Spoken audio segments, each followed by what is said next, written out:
Before I start the video, I'm just gonna talk to people on why I haven't uploaded recently. So if you don't care about that, then skip to this time frame. But basically, I've been super sick for the last almost 2 weeks. I wasn't able to talk until Saturday, and I was in bed a lot. And I wanted to make this video sooner, but I couldn't because I couldn't speak, and that's kind of the whole deal with YouTube, unless you are one of those channels that uses AI, which is cringe. So I'm still kind of sick, so I apologize if I sound absolutely disgusting in this video. But anyway, that's kind of it. Let's get into the video.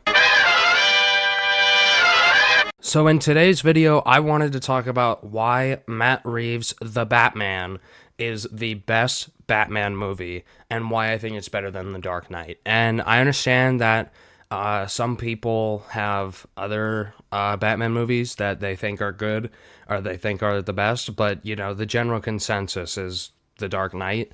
And I think that this movie for a lot of people is number 2, and I think it's number 1. So, if you have a different opinion, that's great. You can put it in the comments. Everybody's allowed to have their own opinion, unless your favorite movie's this one. But anyways, let's start off with what I think is better in this movie. And I think that this movie has a better supporting cast. And when I say supporting cast, I don't want people to think that I'm referring to everybody outside of Batman, because even though the Riddler's great in this movie, he does not compare to Heath Ledger's performance as the Joker or as a villain at all. And I think that the villains are in a separate category than the supporting cast. So just for a few examples that I'm going to talk about. So the Batman has Commissioner Gordon, Catwoman, and the Penguin, right? And I'm also using Gordon in The Dark Knight, and then I'm using Rachel because they're both, Catwoman and Rachel are kind of love interests, and then Two-Face because he's also that secondary villain like the Penguin. In my opinion, I think that the Batman has the better supporting cast, and they're actually interesting. Gordon in The Dark Knight is kind of just there, he doesn't really feel like a very developed character, you know what I mean? I don't really care when he's on screen. That could be just me, but I genuinely don't care. And it's kind of the same thing for Rachel, whereas in the Batman, he feels way more complex. He actually feels like a cool character that he feels more like Commissioner Gordon in how he should be in this than he does in The Dark Knight. And Catwoman, I know that it's kind of unfair to compare Catwoman to someone who's pretty much a civilian in Rachel, but even as a love interest, it's and I understand that it's a very big moment when Rachel dies, right? But I just feel even just Robert Pattinson and the Batman and Catwoman's connection just feels stronger than Batman and Rachel. You know what I mean? It's just it feels so dull in The Dark Knight compared to in the Batman. And that could be because, I mentioned, Catwoman's not just an ordinary civilian, so you have to kind of have that little bit of leeway. But I think that just Catwoman's more interesting, and especially because of her side plot and her relationship with I think her name's Anya. I think I'm pretty sure that's her name.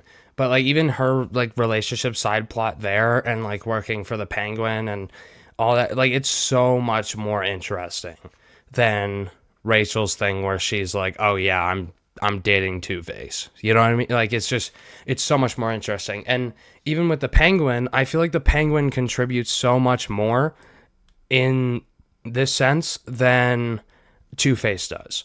Because Two-Face is Harvey Dent and for most of The Dark Knight, and it really is a shame that they don't really develop on him more. I feel he could have been a recurring character in the last movie of the Bale series, but he wasn't, right? He was Harvey Dent for most of the time, and honestly, I think that the most interesting thing that he does in the movie is try and take the fall for Batman and claim that he's Batman.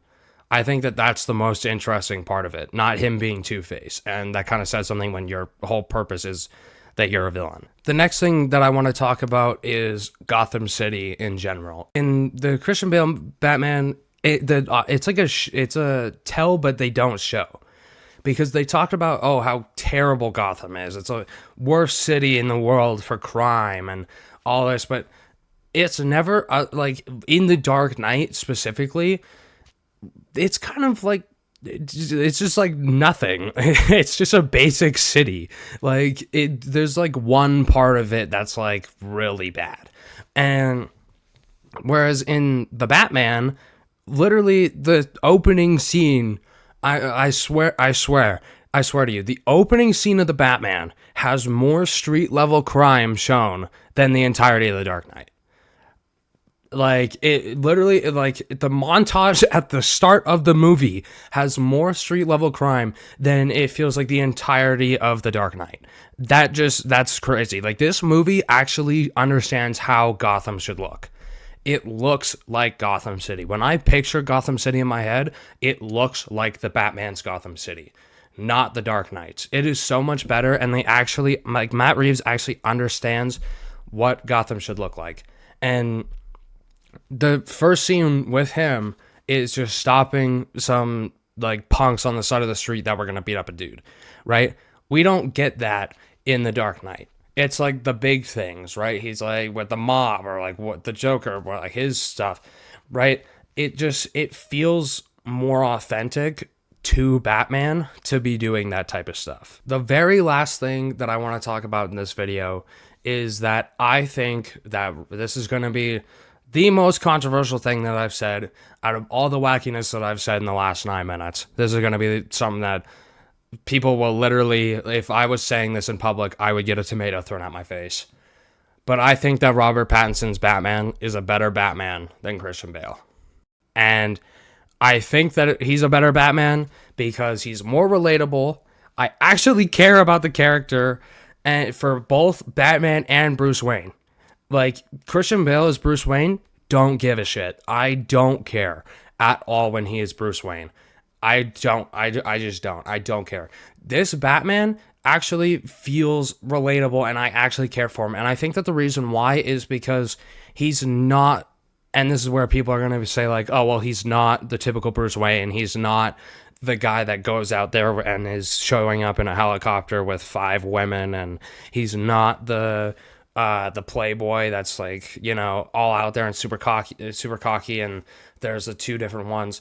And I understand that that's supposed to be Batman. Okay, I understand. I get that. But in this movie, it's like Bruce Wayne is Batman and Batman is Bruce Wayne. You know? Like, you know what I'm talking about? Like, he does not care at all about philanthropy, having an ego, nothing. And I think that they'll develop that in the second movie where he realizes, like, okay, people are going to catch on because he's never seen in public ever. So I think that they'll develop that later. And if they do, then I hope that they do it right and it doesn't, like, shift how I feel about this character, because I think that just even when he's Batman and the stuff that he does and the stuff that he goes through, I care way more about that and how he does it and how he's actually like a world-class detective instead of just getting like Lucius and his computer to do it for him. He's actually solving the riddles, and he's solving like all the problems, and he's doing it himself, and he actually wants to do good. And his character arc throughout the movie, where he goes from being vengeance to being a symbol of hope, is just incredible, and I love it. So yeah, I mean, that's pretty much the video. I literally just like a yap session on why I think that this movie's better. If you completely disagree with me, feel free to say your opinion in the comments. As I said, your opinion is completely valid, unless your favorite movie is the worst Batman movie ever made, then you don't get an opinion. But no, I'm just kidding. But yeah, I appreciate you guys for watching this video. Let me know what you guys think, and if you agree or you like just this style of video, just yapping about movies, then make sure to like and subscribe, and I'll see you guys in the next video. Peace.